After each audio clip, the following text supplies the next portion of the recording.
The Overwatch EuroCup Fundraiser being run by Monkey Bubble yesterday concluded its group stage. The two bottom teams out of the 18 who've been participating have been eliminated, as the playoffs begin from a round of 16 that begins later today. For this video, I want to briefly review what's happened over the course of the group stages, highlighting which teams have performed well, before taking a look at the playoff matchups and giving my predictions for who I see advancing to potentially go on and win it all.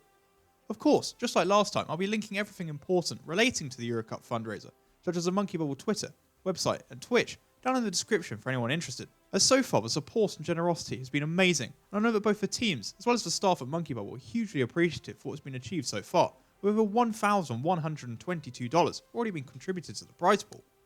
But now, let's turn our attention to what has happened over the past 6 days of group stage action. On day 1, the major matches of interest both involved Team Germany, as they went up against their toughest opposition in what was arguably the group of death, as they had to play Norway before then Israel. The first series against Norway certainly lived up to what it was billed to be, with a tense and entertaining back and forth series. For the most part, it was Germany who were in the ascendancy, with Moose showing off a really impressive Sigma, with the new hero being playable. But gradually the Norwegians played their way back into the series, with Onigod having some pop-off moments himself. In the end though, it was the Germans who came out on top 3-1, to get them off to a strong start. However, they had to go straight into another match against Israel, who themselves had started off really well with a dominant victory over Switzerland. This series proved to be even closer, but deservedly in the end, it was Israel who'd edged out thanks to some fantastic displays from their DPS player Alivi and the Sigma player Knassen, giving them a 2-0 start to their group. Elsewhere though, Greece struggled with 2 heavy defeats, first to Poland and then Saudi Arabia, whilst Italy got off to a strong start with a convincing win over Austria. Day 2 saw another big match to kick us off, as Norway now played Israel, and whilst it would be Israel who'd just come out on top to conclude their group stage with a record of 3-0, Norway again gradually battled their way into the series after a sloppy start to push the score to 2-1, showing how relatively evenly matched the two sides were. As for the other matches on that day, tournament favourites Denmark got off to an impressive start with a win over Romania, as Poland defeated Austria. Italy bested Saudi Arabia, and Iceland stamped their authority with a much more one-sided win than I expected over Portugal, with Finsley Sigma and Hafikul's Farah doing the major damage. Day 3 meanwhile was the most action-packed, with 8 matches being played, including the tournament debuts for a few sides. Norway finally picked up their first win in the group stages with a strong win over Switzerland. Italy continued their fine form with back-to-back wins, first over Greece and then Poland to move to 4-0, therefore top their group. Saudi Arabia beat Austria, whilst Portugal's struggles continued with a rough loss to Bulgaria, who were playing the first match of the EuroCup. Iceland continued to impress by taking down Kuwait, as Germany confirmed their second place spot in the group with a win over Switzerland themselves, and Saudi Arabia confirmed their second win of the day by defeating Poland. Heading into day 4, we could see that Group D had concluded their matches, with all 4 teams guaranteed spots in the round of 16 with the absence of Russia. But in all the other groups it was still all to play for, both at the top and bottom. Kuwait bounced back from a competitive loss to Iceland to pick up wins against both South Africa and Portugal, as Latvia and Spain finally played their first EuroCup matches, although both ended in defeat to Romania and Denmark respectively. Tuesday's Day 5 contest saw the confirmation of a few things. With their loss to Greece, Austria were confirmed as the first team to miss out on the round of 16. South Africa continued in their struggle to find success, with further defeats to Bulgaria and Iceland. And speaking of Bulgaria, their fantastic run saw them also beat Kuwait later that day as well. And the last match to take place on Day 5 saw Spain pick up their first win as they beat out Latvia. This gave us 2 major storylines heading into the 6th and final day of the EuroCup group stages, as Iceland played Bulgaria to see who would top Group B, while South Africa and Portugal competed in a must-win series to avoid elimination from the round of 16. The other matches of the day saw Denmark predictably top their group by beating Latvia, and Spain overcame Romania to take second place. As for these 2 key matches though, they went right down to the wire and highlighted how close these sides were to one another. It was Bulgaria though who through their DPS buck, as well as the rest of the team, managed to pick up a massive win over Iceland to top the group, whilst it was the Portuguese who were the ones to just hold on and keep their faint EuroCup hopes alive, sending home South Africa in the process. With the group stage over, we now knew the 2 teams that would be going home, as well as the matchups that had been decided upon for the round of 16. Before I delve into them though, I want to discuss who I think looked really good coming out of the group stages, and who at this stage are really the top teams competing to win it all.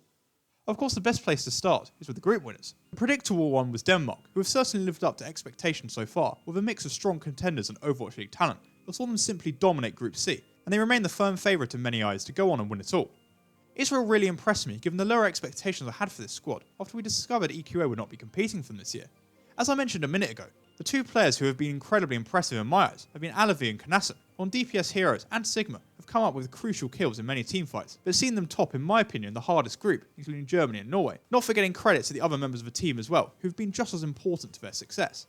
Although at the same time, I wouldn't write off either Germany or Norway, as they both look very competitive still. I have to say that I heard rumours before the EuroCup began that Italy had been performing well in scrims, but I needed to see them in action before I could buy into any of the hype, which is why I perhaps didn't rate them that highly early on. But fair play to them, as they looked very impressive and dominant in Group A. My only question is whether they've been properly tested, with Group A arguably being one of the weakest. They have certainly put themselves in a great position so far.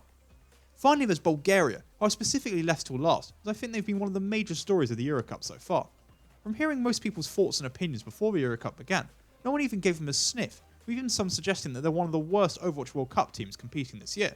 But Bulgaria has completely kicked these opinions into the dirt, with a series of fantastic performances, with their star being their DPS player Buck, who's been crushing it on Doomfist, but the rest of the team as well has looked great, and they might potentially be a dark horse to win it all, alongside the team they narrowly edged out in Iceland, who look good themselves, and very easily could have edged out Bulgaria to win the group.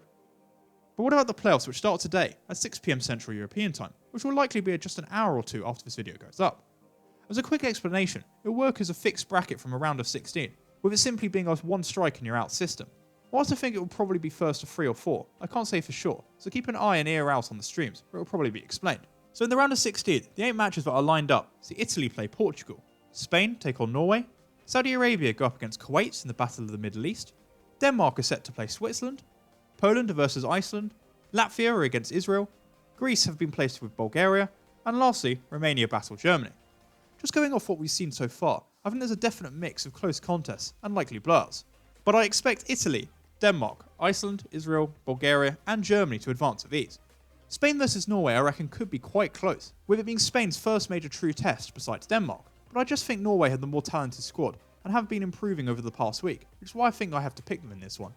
The closest round of 16 match in my opinion though, is the one just below it, with Saudi Arabia taking on Kuwait.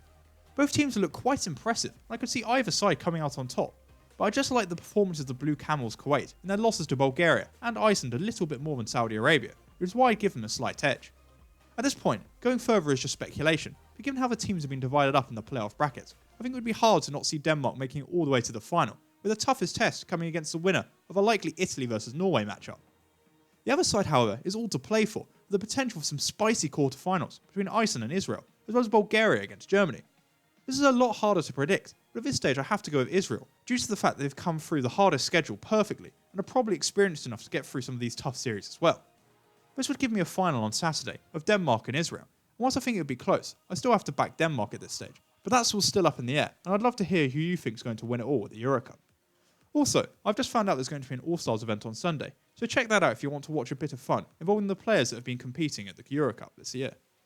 With that, however, we reach the end of my EuroCup groups review and playoffs preview, and I'd like to thank you for watching. We're returning a review of how the EuroCup concludes before posting my Overwatch World Cup power rankings next week. So if you enjoyed and don't want to miss out, please like, subscribe, and follow me on Twitter for continuing competitive Overwatch coverage and content. And I hope you enjoy the rest of your day.